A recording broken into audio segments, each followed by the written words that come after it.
내 아들은 타국서 뼈 빠지게 고생하는데 시애비 제사에 당장 튀어와서 전 안 붙이고 뭐하니?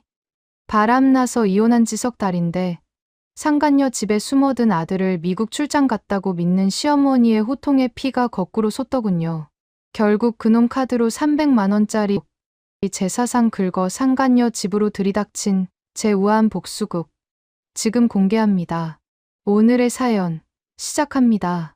구독과 좋아요 눌러주시면 오늘 하루 행운이 함께 하시길 기원하겠습니다. 주말 아침 따뜻한 커피 한 잔을 내려놓고 소파에 깊숙이 기대 앉아 있던 참이었습니다. 세상에서 제일 향긋한 커피는 이온 도장 꾹 찍고 내 돈으로 사 먹는 커피라는 걸 온몸으로 만끽하던 그 평화로운 순간이었죠. 갑자기 요란하게 울리는 전화벨 소리에 액정을 보니 시어머니라는 글자가 떡하니 떠 있더라고요. 3개월 전 그 지옥 같은 집구석에서 깔끔하게 빠져나왔는데 도대체 왜 전화가 왔나 싶어 숨을 죽이고 빤히 쳐다만 봤습니다. 그러다 덜컥 겁이 나기보다는 도대체 무슨 헛소리를 하려나 호기심이 생겨 통화 버튼을 눌렀습니다. 여보세요 한마디도 하기 전에 앙칼진 목소리가 고막을 찢을 듯이 쏟아져 내렸습니다. 내 아들은 타국 멀리서 뼈 빠지게 고생하는데 넌 집구석에서 편하게 있으면서 어떻게 시어머니한테 전화 한 통이 없니? 내일 시아버지 제사는 어떡하고. 당장 튀어와서 전 부쳐. 순간 제가 잠이 덜 깼나 싶었습니다. 이혼 서류에 도장 찍은 지가 언젠데 시아버지 제사상이라니요. 기가 막혀서 헛웃음조차 나오지 않았습니다. 어머님, 저한테 전 부치라고 하셨어요? 지금 상황 파악이 전혀 안 되시나 본데요. 제가 차분하게 되묻자 수화기 너머로 악을 쓰는 소리가 들렸습니다. 상황 파악은 네가 못하는 거지. 지 남편 미국으로 6개월 출장 가고 없다고 아주 시애미가 만만하냐? 당장 앞치마 챙겨서 안 오니? 그 말을 듣는 순간 가슴이 철렁 내려앉는 게 아니라 실소가 픽 터져 나왔습니다. 미국 출장이라니요. 불과 석 달 전 상간녀 오피스텔에서 반바지 바람으로 뒹굴던 걸 제가 두 눈으로 똑똑히 보고 한바탕 뒤집어 엎었는데 말입니다. 그날 저한테 뺨을 얻어맞고 바닥에 엎드려 싹싹 빌던 전 남편의 찌질한 얼굴이 떠올랐습니다. 어미 불호령이 무서워서 이혼당했다는 말은 차마 입 밖에도 못 꺼내고 미국 출장 간다고 뻔뻔하게 거짓말을 쳐둔 게 틀림없었습니다. 어머님, 아버님 제사상 제가 차리는 거 맞아요. 제가 가야죠. 저는 속에서 끓어오르는 괘씸함을 꾹 누르고 입꼬리를 올리며 사근사근하게 대답했습니다. 뭐야, 이제야 정신 좀 차리니? 올 때 한우 잊지 말고 사와 과일도 제일 좋은 걸로 사오고. 그럼요. 당연하죠. 제가 아버님 제사상 아주 상다리가 부러지게 차려드릴 테니까 기대하세요. 전화를 끊고 나니 심장이 미친 듯이 뛰었습니다. 분노가 아니라 은밀하고도 짜릿한 쾌감이었습니다. 바람난 아들과 이혼한 줄도 모르고 당당하게 며느리에게 호통을 치는 저 늙은 여우를 어찌 요리해 줄까 생각하니 피가 끓더라고요. 사실 시어머니의 저런 몰상식한 억지와 아나무인 갑질은 하루 이틀 일이 아니었습니다. 애초에 처음 인사드리러 갔던 그날, 그때 글쎄한 촉을 믿고 도망쳤어야 했는데 말이죠. 기억은 4년 전 상견례도 하기 전 첫 인사를 가던 날로 거슬러 올라갑니다. 저는 제 딴에는 예비시댁에 점수 좀 따보겠다고 백화점 식품관을 3바퀴나 돌았습니다. 제 피 같은 첫 직장 월급을 털어서 금보자기에 쌓인 최고급 2플러스 한우 세트에 커다란 과일 바구니까지 양손 무겁게 바리바리 싸들고 갔었죠. 현관문을 열고 들어서자마자 저를 위아래로 훑어보던 시어머니의 첫마디가 아직도 귓가에 생생하게 맴돕니다. 과일, 고기, 쯧쯧. 너희 집안은 원래 이렇게 속이 빤히 보이니? 내 아들 대기업 다니고 번듯하니까 고기 몇 근 쥐어주고 홀랑 넘어가려나 보지. 난 이런 거 하나도 안 반갑다. 무거운 고기 세트를 바닥에 내려놓는데 억울함에 손끝이 파르르 떨리더군요. 보통의 참한 예비 며느리들이라면 얼굴이 붉어져서 죄송하다고 고개를 숙였겠지만 저는 그러지 않았습니다. 저희 친정 부모님이 저를 그렇게 맹탕으로 키우시지도 않았거든요. 남의 귀한 딸이 사온 정성을 단숨에 짓밟는 무례함에 저는 등줄기를 꼿꼿하게 세우고 시어머니의 매서운 눈을 똑바로 쳐다보며 또박또박 대답했습니다. 어머님, 홀랑 넘어가다니요. 말씀이 조금 지나치시네요. 이 고기 제가 밤낮 없이 일해서 받은 첫 월급으로 산 겁니다. 귀한 아드님 낳아주신 분께 좋은 것만 대접하고 싶어서 제 돈 다 털어서 사온 제 정성이거든요. 제 입에서 그 말이 떨어지기가 무섭게 시어머니는 뒷목을 잡는 신용을 하며 소리를 빽 지르셨습니다. 뭐, 말대꾸하는 뽐새 좀 봐라. 어디서 근본도 없이 굴러들어온 게 감히 어른 말을 꼬박꼬박 받아쳐. 내 부모가 그렇게 가르치더냐. 저도 지지 않고 입을 열려는 찰나 옆에서 안절부절 못하던 전 남편이 제 팔목을 낚아챘습니다. 엄마, 왜 그래 진짜? 지혜 씨가 신경 써서 사온 건데 그냥 고맙다고 하면 안 돼. 지혜 씨, 엄마가 원래 말이 좀 거치셔. 아기는 없으니까 네가 좀 참아. 중간에서 중재한답시고 내뱉는 그 나약하고 찌질한 목소리를 듣는데 그 순간 깨달았습니다. 아, 이 집구석은 사람의 진심이나 정성보다는 돈통의 크기랑 금 나누기만 따지는 곳이구나. 그리고 이 남자는 자기 엄마의 횡포 앞에서 나를 지켜줄 방패가 아니라 평생 내 등 뒤에 숨어버릴 비겁한 인간이구나 하고요. 아기가 없다고요? 사람 면전에 대고 근본 운운하는 게 아기가 없는 거면 대체 아기가 있는 건 뭔가요? 저도 어디 가서 빠지지 않게 제 밥벌이 훌륭하게 하고 있습니다. 어머니 눈에 귀한 아들이면 저도 저희 부모님껜 눈에 넣어도 안 아픈 딸이거든요. 이런 대접 받으면서까지 인사드리고 싶지 않네요. 저는 그 길로 바닥에 놓인 한우 세트를 다시 챙겨 들고 현관문을 박차고 나왔습니다. 뒤에서 시어머니가 쌍욕을 퍼붓고 남편이 헐레벌떡 쫓아나와 빌었지만 그때 끝냈어야 했습니다. 하지만 사람 인연이라는 게 참 얄궂죠.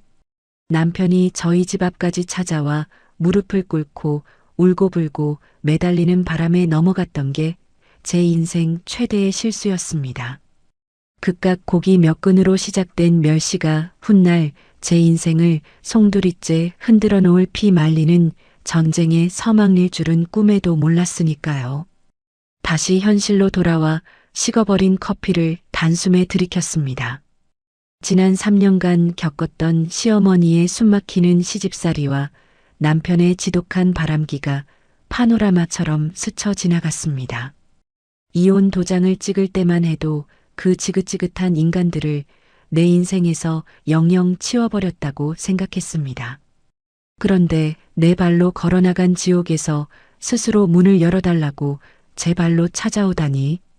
저는 화장대로 다가가 서랍을 열어 구석에 쑤셔 박아두었던 낡은 플라스틱 카드 한 장을 꺼내 들었습니다. 그래. 원하신다면 아주 제대로 차려드려야지. 저 혼자만의 독백이었지만 거실 전체의 공기가 서늘해지는 기분이었습니다. 손가락 사이에 끼워진 그놈 명의의 가족 카드를 매만지며 저는 다음 계획을 머릿속으로 차근차근 그리기 시작했습니다. 당신 귀한 아들이 어디서 무슨 짓을 하고 있는지 그 오만방자한 콧대를 아주 제대로 꺾어줄 완벽한 덫을 말이죠. 미국 출장이요? 어머님, 방금 미국 출장이라고 하셨어요? 저는 하마터면 입술을 비집고 나오려는 헛웃음을 뿜을 뻔했습니다. 수화기 너머로 시어머니의 앙칼진 목소리가 다시금 쨍하게 울렸죠. 그래. 내 아들이 회사에서 능력을 인정받아서 미국 지사로 6개월이나 파견을 나갔잖니. 그 타국 땅에서 밤낮 없이 뼈 빠지게 고생하는 내 새끼 생각하면 내가 아주 밥이 안 넘어간다. 남편이 곁에 없으면 너라도 시댁의 문턱이 닳도록 드나들며 효도를 해야지. 어디서 빠져가지고 시애비 제사까지 까먹어? 그 기막힌 헛소리를 듣는 순간 제 머릿속에 흩어져 있던 퍼즐 조각들이 단숨에 딱 맞춰지는 기분이었습니다. 이혼 도장을 찍은 지가 벌써 석 달인데 왜 저 시어머니가 아무것도 모르고 저렇게 당당하게 며느리를 부려먹으려 드는지 이제야 앞뒤가 맞더라고요. 불과 3개월 전이었습니다. 허구한 날 야근 핑계를 대며 외박을 일삼던 전 남편의 뒤를 제가 조용히 밟았던 적이 있었죠. 퇴근길 그 인간의 차가 익숙하게 향한 곳은 회사 방향이 아니라 시내 한복판에 있는 꽤 번듯한 신축 아파트 단지였습니다. 저는 지하 주차장 기둥 뒤에 숨어서 제 남편이라는 작자가 왼 젊고 반반한 여자와 팔짱을 끼고 다정하게 엘리베이터에 오르는 걸 두 눈으로 똑똑히 지켜봤습니다. 굳이 쫓아 올라가서 문을 두드리고 머리채를 잡는 총극은 벌이지 않았습니다. 며칠 뒤 그 여자의 출퇴근 시간을 확인해 몇 동 몇 호인지 정확한 주소만 알아냈고 차량 블랙박스와 카드 내역을 탈탈 털어 완벽한 증거만 챙겼죠. 그러고는 퇴근하고 돌아온 전 남편 얼굴에 이혼 서류와 블랙박스 캡처 사진을 던져버렸습니다. 그 뻔뻔하던 인간이 사진을 보자마자 사색이 되더니 바닥에 털썩 주저앉더라고요. 여보, 내가 다 설명할게. 그거 진짜 딱 한 번 실수였어. 나 한 번만 용서해줘. 변명할 시간 줄 생각 없으니까 당장 도장 찍어. 내일 아침에 상간녀 소송 들어갈 거고 당신 직장이랑 시댁에 이 사진 다 뿌리기 전에 조용히 합의 이혼으로 끝내. 제가 얼음장처럼 차갑게 내뱉자 그 인간이 제 바지가랑이를 붙잡고 매달리며 했던 말은 정말이지 평생 잊을 수가 없습니다. 도장 찍을게. 찍을 테니까 제발. 우리 엄마한테만은 비밀로 해줘. 나 진짜 엄마 알면 맞아 죽어. 엄마 성격 알잖아. 집이고 차고 위자료고 네가 해달라는 대로 다 해줄 테니까 제발 이혼한다고 엄마 귀에만 안 들어가게 해줘. 나이 40을 훌쩍 넘기고도 제 엄마 불호령이 무서워 바들바들 떠는 그 마마보이의 찌질함. 그 꼴을 보니 마지막 남아있던 한 줌의 정내미마저 깔끔하게 떨어져 나가더군요. 그 인간은 자기가 유책 배우자라는 사실이 동네방네 소문날까봐 두려웠던 게 아니라 오로지 자기 엄마한테 호적 파이고 쫓겨날까봐 그게 제일 무서웠던 겁니다. 결국 저는 그 약점을 쥐고 흔들어 위자료와 재산 분할까지 제 몫을 완벽하게 챙겨서 그 지옥 같은 집구석을 미련 없이 빠져나왔죠. 그런데 상간녀 집에 짐 싸들고 들어가 얹혀 사는 주제에 엄마한테 이혼당했다는 말 한마디 못하고 겨우 미국 출장이라는 핑계로 거짓말을 쳐두었을 줄이야. 자기 엄마가 아무것도 모른 채 전 며느리한테 전화해서 무슨 갑질을 해댈지는 안중에도 없고 오로지 자기 혼자 편하겠다고 그 비겁한 연극을 3개월째 하고 있었던 겁니다. 저는 수화기를 꽉 쥐고 가라앉은 목소리로 대답했습니다. 어머님, 아드님 걱정이 참 각별하시네요. 네, 아버님 제사 제가 차려야죠. 암요. 시어머니는 그제야 만족스럽다는 듯 콧방귀를 뀌셨습니다. 그래, 진작에 그렇게 나올 것이지. 내일 아침 일찍 본가로 넘어와서 전 부칠 준비나 해. 아니요, 어머님도 힘드신데 제가 여기서 다 준비할게요. 제가 말을 싹둑 자르자 수화기 너머로 날카로운 목소리가 날아왔습니다. 그게 무슨 소리야? 네가 제사상을 혼자 다 준비한다고? 남편도 미국 가고 없고 저 혼자 적적해서요. 사실 저희가 얼마 전에 평수 좀 넓혀서 이사를 했거든요. 이사하느라 경황이 없어서 늦게 말씀드려 죄송해요. 이번엔 새 집에서 아버님 좋아하시는 음식으로 제가 정성껏 차릴 테니까 서운해 마시고 저희 집으로 오세요. 제 말에 시어머니의 숨소리가 확 달라지는 게 느껴졌습니다. 이사? 넓은 데로? 내 아들이 타국에서 피땀 흘려번 돈으로 아주지 혼자 넓은 집에서 떵떵거리고 살고 있었네. 그러니까 어머님 오셔서 제가 해드리는 밥 드시면서 며칠 푹 쉬다 가시라고요. 동선에도 부를까요? 아니다, 냅둬라. 걔는 어차피 일한다고 바빠서 오지도 못할 텐데. 며칠 푹 쉬다 가라고? 하긴 며느리 집에 시어미가 가는 게 뭐 대수라고. 그래, 알았다. 내일 아침 일찍 갈 테니까 준비 잘 해둬라. 과일이랑 고기도 백화점 가서 제일 좋은 걸로 사다 놓고. 시어머니는 아들 돈으로 구한 넓은 새 아파트에서 며느리 시중이나 받으며 며칠 후 이호식할 생각에 잔뜩 들뜬 목소리로 전화를 끊었습니다. 저는 통화가 끊긴 핸드폰을 화장대 위에 올려두고 천천히 서랍을 열었습니다. 서랍 한 구석에는 이혼할 때 위자료 입금 전까지 당분간 생활비로 쓰라고 던져줬던 전남편 명의의 가족카드가 덩그러니 놓여 있었습니다. 서류 정리 끝난 지가 언젠데 이 게으르고 멍청한 인간은 아직 카드 정지하는 것조차 잊어버리고 있었던 겁니다. 저는 그 카드를 집어들어 손가락 사이로 튕기며 거울 속의 저를 향해 서늘한 미소를 지었습니다. 내 아들 카드로 긁어주는 최고급 제사상이니 배 터지게 드시게 해드려야지. 저는 곧바로 핸드폰 메시지 창을 열어 시어머니에게 주소 하나를 전송했습니다. 그 주소는 제가 이사한 새 집이 아니라 불과 3개월 전 제 남편과 젊은 여자가 팔짱을 끼고 들어가던 바로 그 상간녀의 신축 아파트 주소였습니다. 내일 아침 한껏 거드름을 피우며 며칠 묵을 짐가방까지 바리바리 싸들고 아들의 새 아파트라 착각하며 그 현관문을 두드릴 시어머니. 그리고 문을 여는 순간 미국에 있다던 귀한 아들 대신 눈을 치켜뜨고 서 있는 낯선 상간녀를 마주하게 될 그 기막힌 대환장 파티를 상상하니 제 뱃속 깊은 곳에서부터 짜릿한 쾌감이 소용돌이치기 시작했습니다. 이 완벽한 덫을 어떻게 더 화려하게 장식해줄까 생각하며 저는 친정엄마에게 전화를 걸기 위해 통화 버튼을 꾹 눌렀습니다. 엄마, 나예요. 내일 아침에 시간 좀 내줘요. 같이 가줘야 할 곳이 있어요. 전화를 걸어 차분하게 상황을 설명했습니다. 시어머니의 억지스러운 전화부터 미국에 있다는 그놈이 사실은 상간녀 집에 숨어 있다는 것까지요.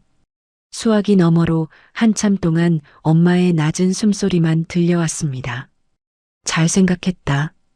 네가 맹탕처럼 당하고만 있을까봐 내심 걱정했는데 이제야 제 정신 차렸구나.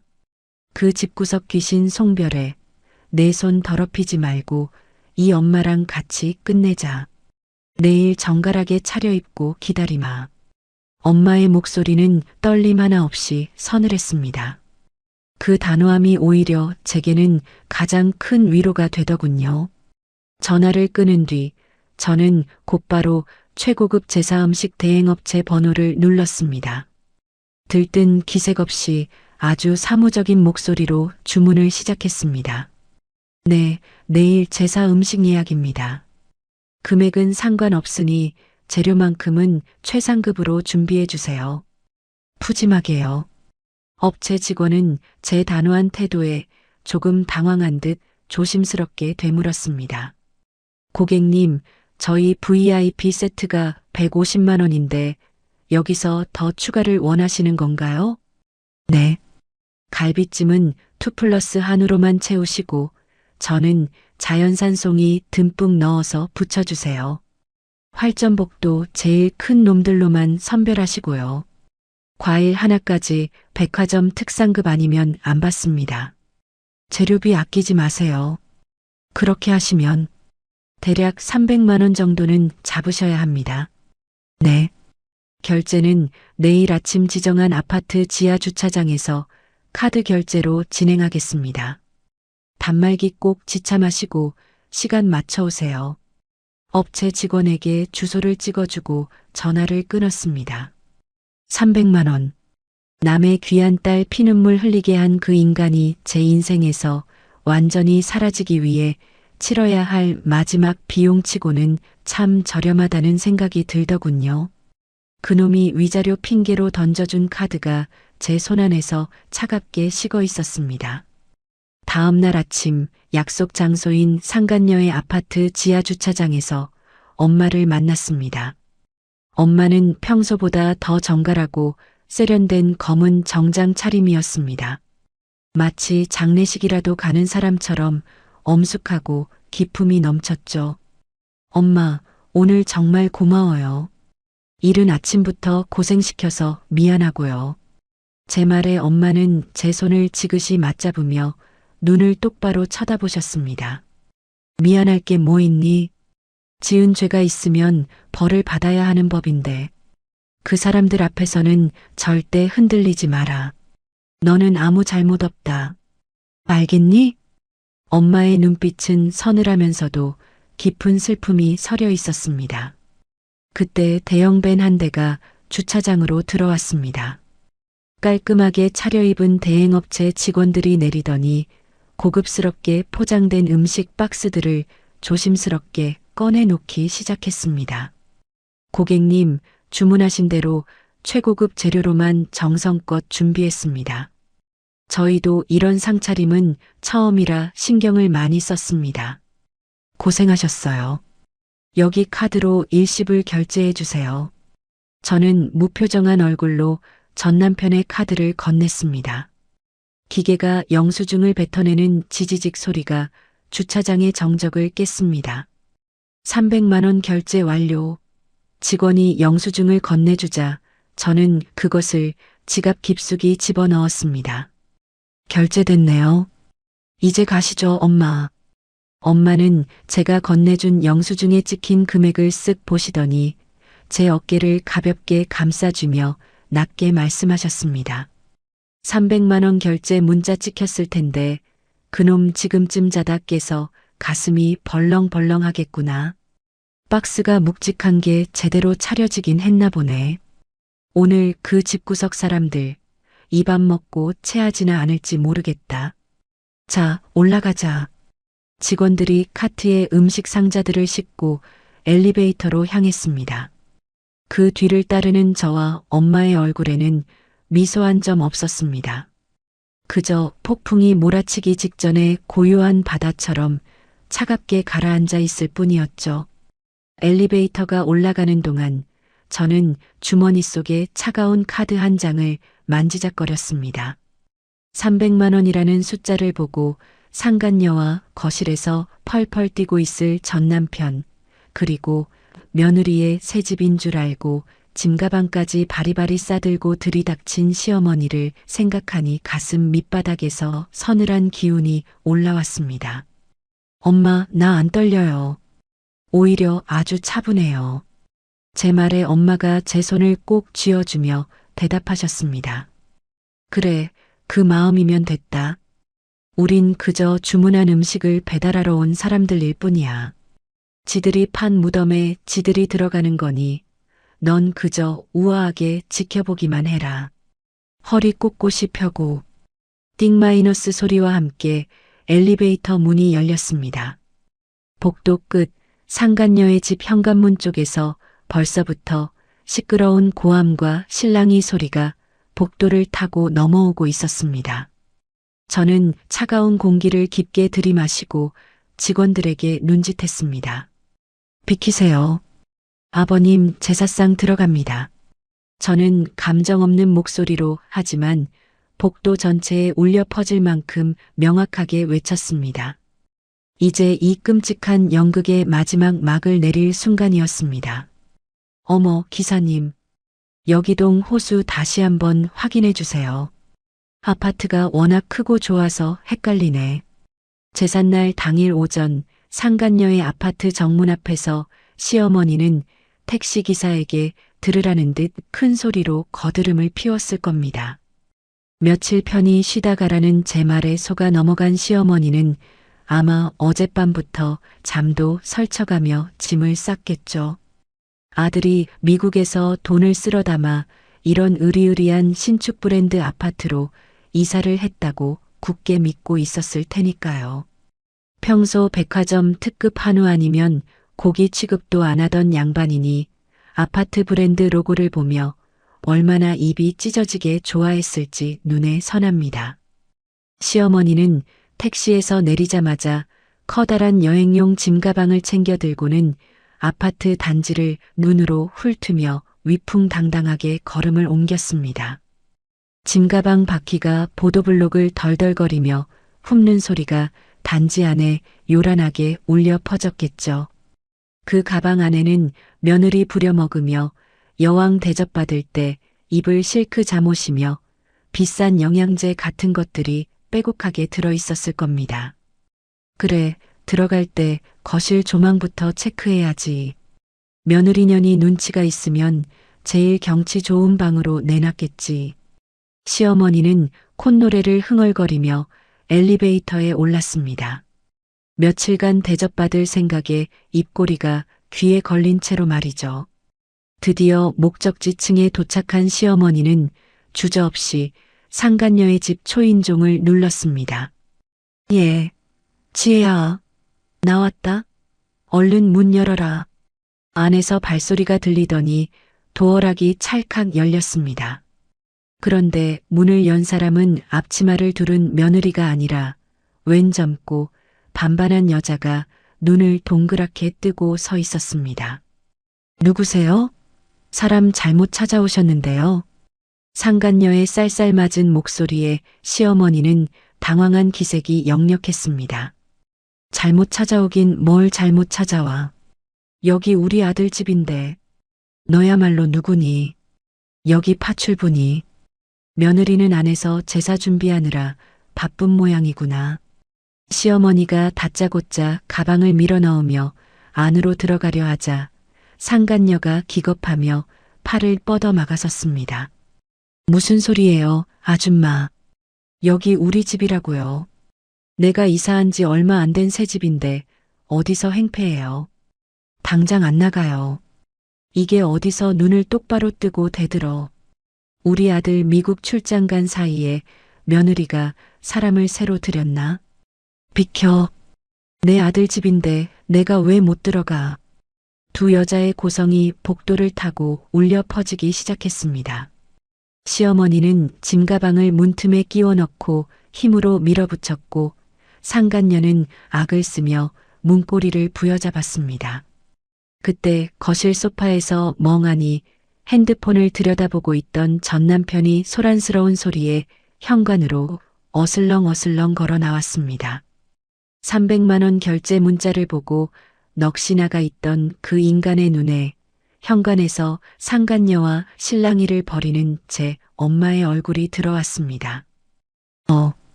엄마. 엄마가 여기 어떻게 알고 왔어? 전 남편의 목소리가 들리는 순간 시어머니의 얼굴이 귀신이라도 본 듯 하얗게 질렸습니다. 네가 왜 여기 있어? 너 미국 간 거 아니었어? 아니, 그게 아니라. 엄마, 일단 진정하고. 전 남편이 말을 더듬으며 주춤거리는 찰나 엘리베이터 문이 띵 소리를 내며 열렸습니다. 그 안에서 저와 친정엄마 그리고 고급스러운 음식 박스를 겹겹이 쌓아 올린 카트를 끄는 배달 직원들이 위풍당당하게 등장했습니다. 저는 당황해서 얼어붙은 그 세 사람을 향해 아주 여유롭게 미소를 지어 보였습니다. 어머님, 일찍 오셨네요. 집 찾기 어렵진 않으셨어요. 제 목소리에 시어머니와 전남편, 그리고 상간녀의 시선이 일제히 저에게 꽂혔습니다. 시어머니는 짐가방 손잡이를 잡은 채로 입만 벌리고 서 있었고, 전남편은 사색이 되어 제 눈치를 살피느라 정신이 없었습니다. 상간녀는 상황 파악이 안 되는지 제 얼굴과 시어머니를 번갈아 보며 씩씩거리고 있었죠. 어머, 초면이겠네. 서로 인사들 나누세요. 여긴 제 전남편이랑 새살림 차린 분이고 어머님은 그쪽 시어머니 되실 분이니까요. 제 말이 끝나기가 무섭게 복도에는 찬물을 끼얹은 듯 정적이 흘렀습니다. 하지만 그 침묵은 오래가지 않았습니다. 아, 이지혜, 너 지금 이게 무슨 짓이야? 전 남편이 소리를 빽 지르며 제 쪽으로 다가오려 했지만 제 곁에 서 있던 친정엄마가 단호한 눈빛으로 그 앞을 가로막았습니다. 어디서 남의 귀한 딸 이름을 함부로 불러. 이혼 도장 찍은 지가 언젠데 아직도 정신 못 차리고 소리를 질러. 엄마의 낮지만 묵직한 목소리에 전 남편은 주춤하며 물러섰습니다. 시어머니는 그제야 상황이 어떻게 돌아가는지 눈치를 챈 듯 부들부들 떨기 시작했습니다. 이혼, 도장, 지혜야, 이게 무슨 소리냐? 내 아들이 왜 저런 계집애랑 여기 있냐고. 저는 시어머니의 물음에 대답하는 대신 멍하니 서 있는 배달 직원들에게 고개를 돌렸습니다. 비키세요. 아버님 제사상 들어갑니다. 제가 최고급으로만 정성껏 준비했거든요. 기사님, 여기 거실 한복판에 제일 잘 보이는 곳에 놔주세요. 제 지시에 직원들이 카트를 밀고 현관 안으로 거침없이 들어갔습니다. 상간녀가 뭐라고 소리를 지르려 했지만 제가 그 앞을 가로막으며 아주 상냥하게 속삭였습니다. 300만 원짜리 명품 제사상이니 귀하게 모셔야죠. 직원들이 커다란 박스들을 거실 테이블 위에 하나둘 내려놓기 시작했습니다. 2플러스 한우 갈비찜과 전복, 송이버섯의 향기가 거실 가득 퍼지는 가운데 저는 넋이 나간 세 사람을 향해 우아하게 손짓했습니다. 자, 다들 멍하니 서 있지 말고 앉으세요.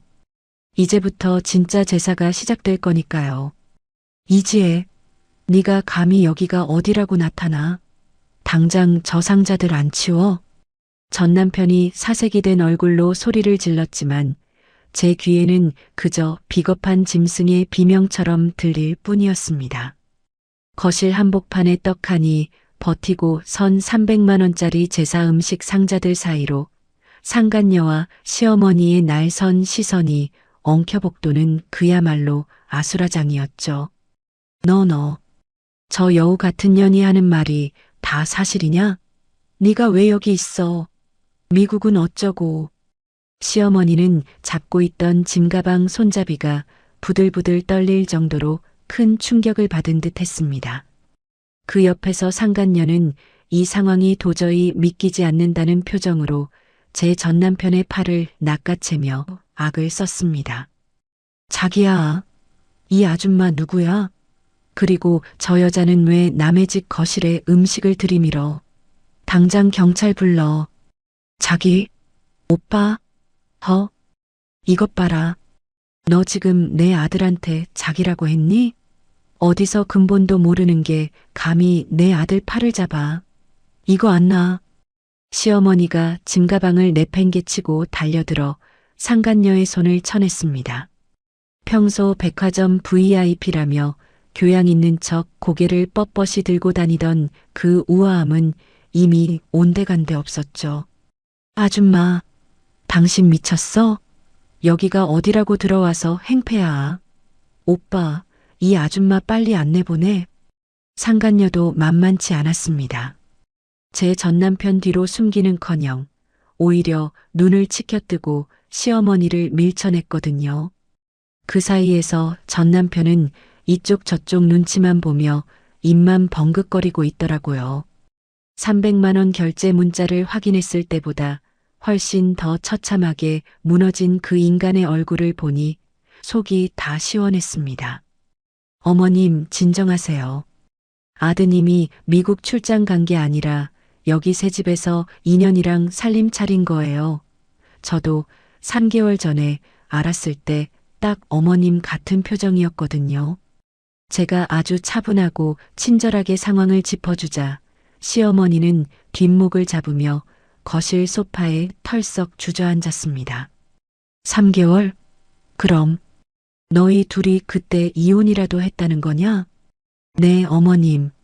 아드님이 엄마한테 맞아 죽는다고 하도 빌길래 미국 출장 간 걸로 입 맞춰 드렸는데 제사상 차리라고 저한테 전화하실 줄은 꿈에도 몰랐답니다.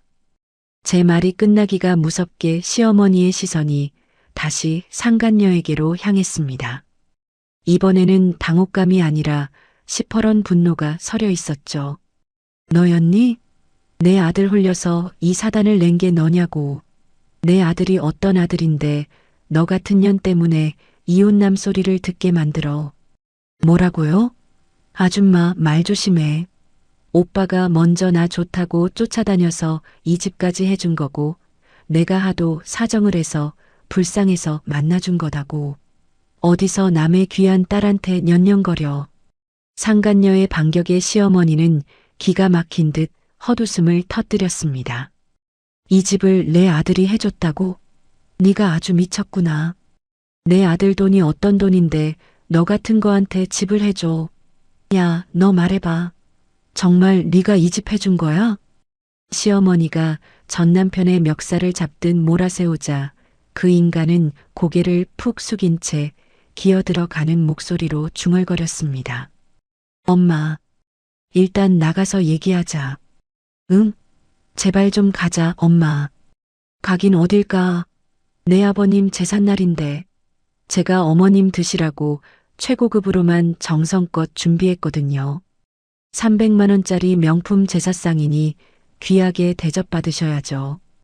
아들 카드로 시원하게 긁었으니까 돈 걱정 말고 드세요. 저는 배달 직원들이 정성껏 세팅해 놓은 음식 박스들을 하나씩 열며 그 향긋한 냄새를 거실 가득 퍼뜨렸습니다. 300만 원이라는 소리에 전 남편은 자리에 주저앉을 듯 휘청거렸고 시어머니는 그제야 제 지갑 속 영수증을 낚아채듯 뺏어들었습니다. 300만 원? 너 지금 제사상 차리는데 내 아들 돈 300을 썼단 말이냐? 그럼요. 아버님 마지막 제사인데 그 정도는 써야죠. 아드님이 새 출발하느라 바쁘다길래 제가 특별히 신경 좀 썼답니다. 2+ 한우에 자연산 송이까지 아주 실하게 넣었거든요. 저는 당황해서 입을 벌리고 있는 상간녀를 향해 아주 우아하게 생긋 웃어 보였습니다. 초면에 신뢰가 많네요.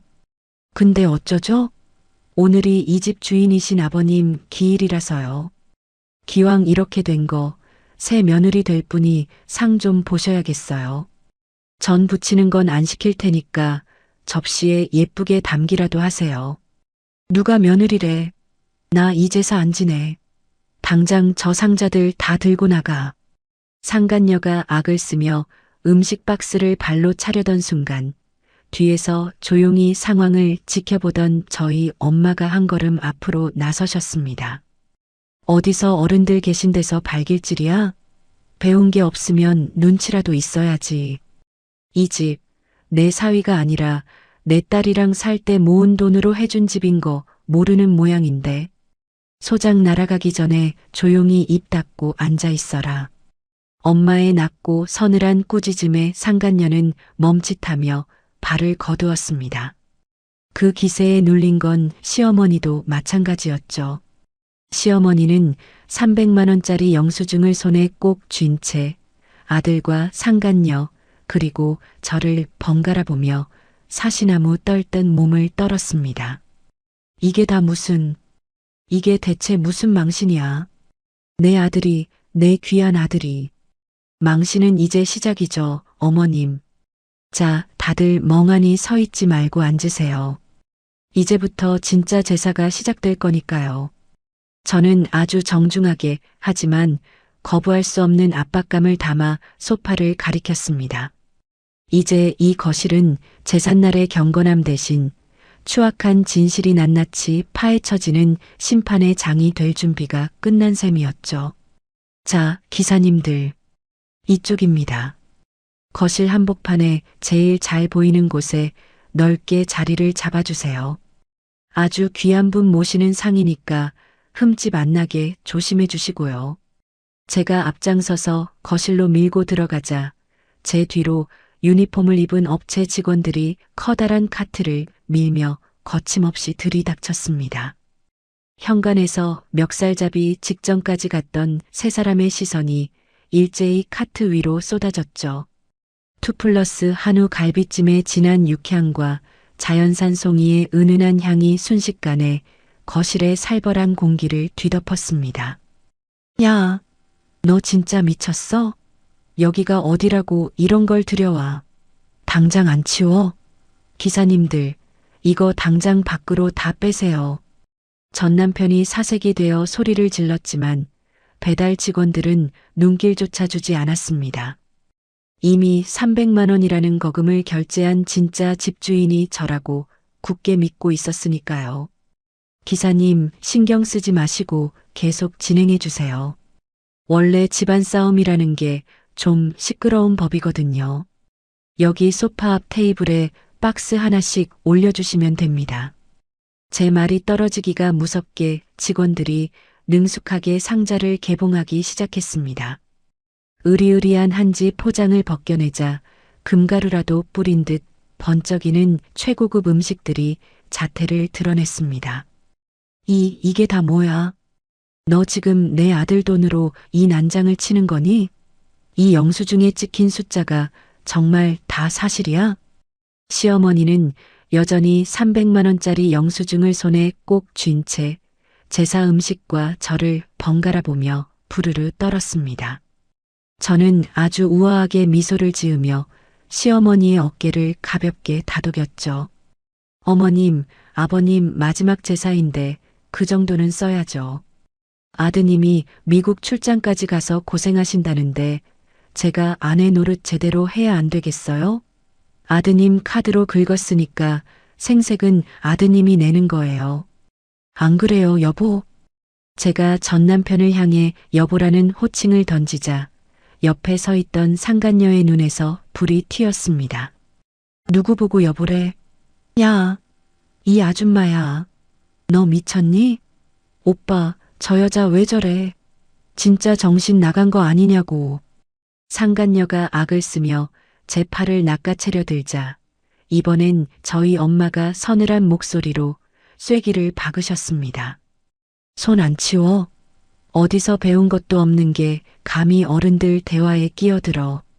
네가 이 집 주인이라도 되는 줄 아나 본데 이 집 전세금이며 가구 하나까지 다 내 딸이랑 살 때 모은 돈에서 나온 거야. 네가 지금 깔고 앉은 그 소파도 내 딸이 고른 거라고. 엄마의 묵직한 한마디에 상간녀는 주춤하며 물러섰습니다. 그 기세를 몰아 저는 거실 테이블 위에 세팅된 갈비찜 뚜껑을 열었습니다.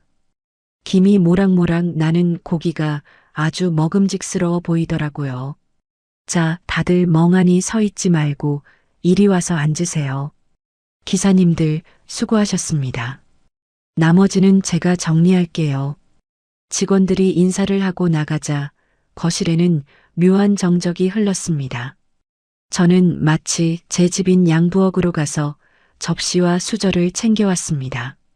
상간녀가 내 주방에서 뭐하는 짓이냐고 소리를 질렀지만 저는 가볍게 콧노래를 부르며 무시했죠. 어머님, 여기 앉으세요. 아버님 좋아하시던 한우예요. 아드님이 새 출발하느라 바쁘다길래 제가 특별히 신경 좀 썼답니다. 자연산 송이까지 아주 실하게 넣었거든요. 지혜야, 너 정말 나한테 왜 이러는 거니? 너 정말 독하다. 내가 너한테 뭘 그렇게 잘못했다고 이 사람 많은 데서 망신을 줘. 시어머니는 결국 소파에 주저앉아 울음을 터뜨렸습니다. 하지만 그건 미안함의 눈물이 아니었습니다. 평생 애지중지 키운 아들이 불륜남의 이혼남이 되었다는 사실, 그리고 그 사실을 평생 무시하던 며느리 앞에서 들켰다는 수치심의 눈물이었죠. 망신이라니요, 어머님. 전 어머님 말씀대로 아버님 제사상 차려드리러 온 거예요. 미국에 있다는 아드님이 여기 떡하니 있으니 얼마나 다행이에요? 자, 당신도 이리 와서 앉아. 아버님 마지막으로 대접해 드려야지. 제가 전 남편의 셔츠깃을 잡아당기며 소파로 밀어넣자 상간녀가 울음을 터뜨리며 제 앞을 가로막았습니다. 오빠, 진짜 이럴 거야? 저 여자가 하는 말 다 듣고만 있을 거냐고. 당장 경찰 불러서 내쫓으라고. 야, 조용히 좀 해. 너까지 왜 이래 진짜. 전 남편이 처음으로 상간녀에게 버럭 소리를 질렀습니다. 시어머니는 울다가 그 꼴을 보고는 다시 눈을 부릅뜨고 일어났습니다. 이게 어디서 내 아들한테 소리를 질러. 너 같은 년 때문에 우리 집안이 풍비박산 났는데 아직도 네가 주인인 줄 아니? 비켜. 내 아들 옆에서 당장 떨어져. 시어머니가 상간녀의 머리채를 잡으려 들고 상간녀는 비명을 지르며 피하는 그 난장판 속에서 저는 우아하게 갈비 한 점을 집어들었습니다. 300만 원이라는 돈이 아깝지 않을 만큼 아주 훌륭한 구경거리였거든요. 비키세요. 아버님 제사상 들어갑니다. 제가 최고급으로만 정성껏 준비했거든요. 이 귀한 음식들 엎어지면 아까워서 어째요. 300만 원짜리 명품 제사상이니 귀하게 대접받으셔야죠. 저는 악을 쓰는 그들 사이를 유유히 지나가며 접시를 세팅했습니다. 제 뒤에서 엄마는 팔짱을 낀 채 그 광경을 차갑게 지켜보고 계셨죠. 아비규환이 따로 없는 그 거실 한복판에 기름진 제사 음식 냄새와 악취나는 인간들의 민낯이 뒤섞여 기묘한 풍경을 만들어내고 있었습니다. 자, 다들 왜 그렇게 넋이 나가 계세요? 어머님, 아버님 좋아하시던 한우 갈비찜이에요. 이 귀한 자연산 송이 냄새 좀 맡아보세요. 평생 백화점 VIP 타령하시더니 이런 최고급은 어머님도 처음 보시죠? 거실 한복판에 으리으리하게 차려진 제사상 앞에서 저는 아주 우아하게 젓가락을 들었습니다. 현관에서 머리채를 잡내 만에 소란을 피우던 시어머니와 상간녀는 상다리가 부러지게 차려진 음식들 앞에서 오히려 할 말을 잃은 듯 멍하니 서 있었죠. 전 남편은 거실 구석에서 사색이 되어 제 눈치만 살피고 있었습니다.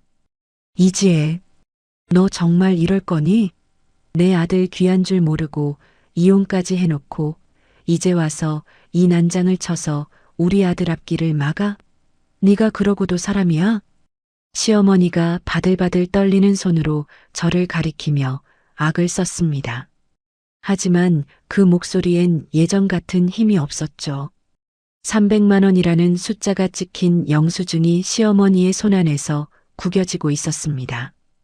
저는 생긋 웃으며 갈비 한 점을 정성스럽게 접시에 담아 시어머니 앞에 내밀었습니다.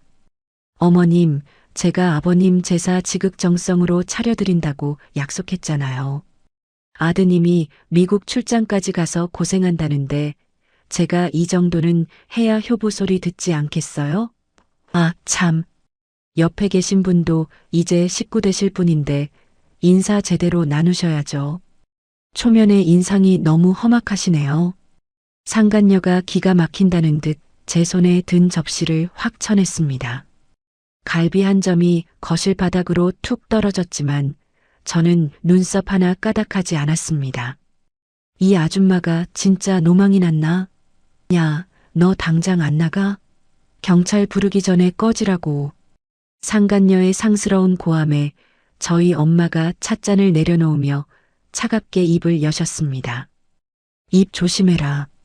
배운 게 없으면 입이라도 닫고 있어야 중간은 가는 법이다.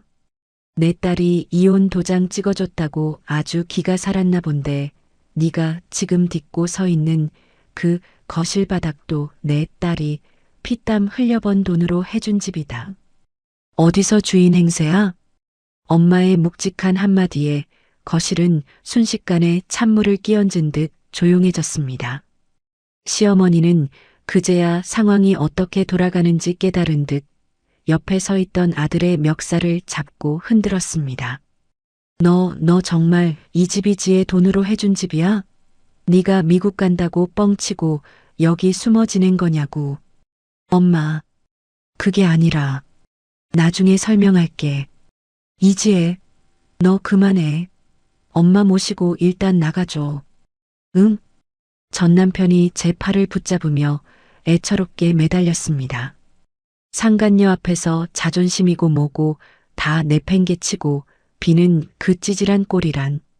저는 그 손을 아주 경멸스럽게 뿌리치며 아버님의 영정사진이 놓여야 할 빈 자리를 향해 정중하게 고개를 숙였습니다. 아버님 죄송해요. 이번 제사는 제가 특별히 아드님 카드로 효도 좀 했습니다. 아드님 바람나서 저 여자랑 새살림 차렸으니 오늘은 새 며느리랑 오순도순 밥상 받으세요. 아, 어머님도 짐가방까지 바리바리 싸우셨으니 여기서 며칠 푹 쉬다 가시면 되겠네요. 새 며느리 솜씨가 어떤지 지켜보시면서요. 시어머니는 며칠 동안 여왕 대접받을 생각에 들고 왔던 커다란 짐가방 위로 털썩 주저앉았습니다. 며느리 새집인 줄 알고 기세등등하게 들이닥쳤는데 알고 보니 아들이 바람나서 차린 상간녀 집이라니. 그 수치심에 시어머니의 얼굴이 흑빛으로 변해갔습니다. 이게 무슨 망신이야. 내 귀한 아들이 바람이 나서 이혼당했다니. 아이고, 어머님 망신은 이제 시작이에요. 이 집 전세금 가압류 신청 이미 해뒀죠. 아드님이 위자료 대신 넘겨준 카드로 300만 원 긁은 걸로 퉁칠 생각 마세요. 그건 그동안 제 가슴에 대못 박은 값에도 못 미치니까요.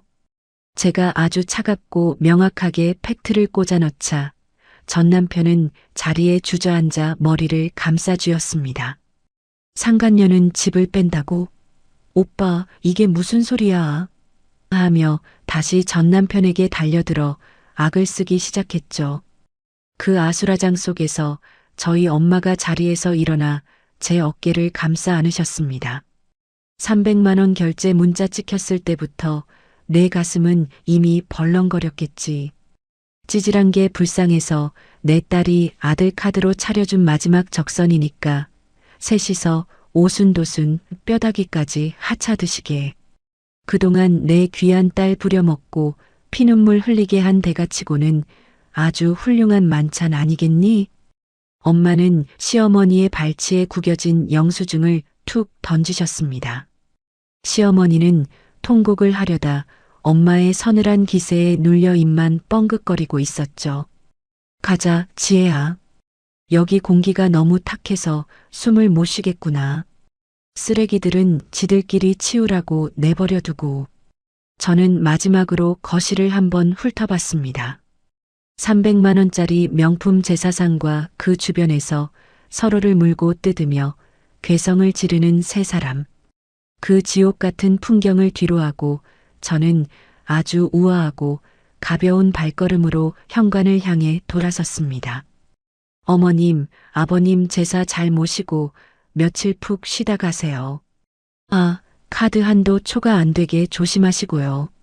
현관문을 닫는 순간까지 뒤에서 들려오는 비명과 욕설은 이제 제 인생과는 아무런 상관없는 소음일 뿐이었습니다.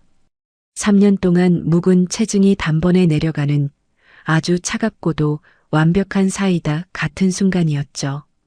현관문을 닫고 복도로 나서자마자 등 뒤에서 째지는 듯한 비명과 무거운 가방이 바닥을 뒹구는 소리가 들려왔습니다.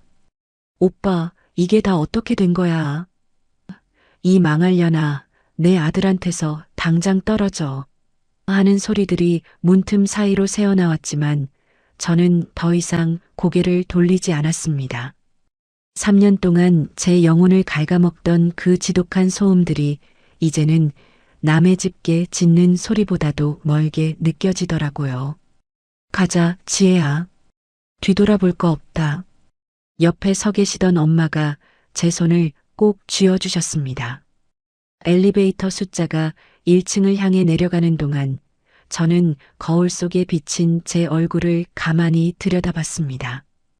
헬쑥하게 죽어있던 눈빛이 이제야 조금씩 생기를 되찾은 것 같아 저도 모르게 깊은 한숨이 터져 나왔습니다. 엄마, 아까 상간녀 표정 봤어? 자기가 공주님인 줄 알고 살다가 날벼락 맞은 그 얼굴 말이야. 제 물음에 엄마가 피식 웃으며 제 어깨를 다독였습니다. 말해 뭐하니? 지가 지은 죄는 지가 받는 법이다. 이제 좀 시원하냐? 말도 못해. 엄마, 300만 원짜리 명품 제사상이 아니라 3억 원짜리 보약이라도 먹은 기분이야. 속이 아주 뻥 뚫려. 아파트 로비를 빠져나와 주차장으로 걸어 나오니 어제까지만 해도 칙칙해 보이던 하늘이 유난히 맑고 투명하게 보였습니다. 차에 올라타기 전 저는 단지 내 카페에 들러 아이스 아메리카노 2잔을 샀습니다. 빨대를 타고 넘어오는 차가운 커피 한 잔이 제 인생에서 그 어떤 비싼 술보다 달콤하고 시원했습니다. 엄마, 오늘 정말 고마워. 엄마 아니었으면 나 이렇게까지 우아하게 못 끝냈을 거야. 고맙긴. 자식이 피눈물 흘리는데 가만히 있을 부모가 어디 있니? 이제 다 끝났다. 그놈 카드 영수증은 네가 잘 보관하고 있지? 그럼.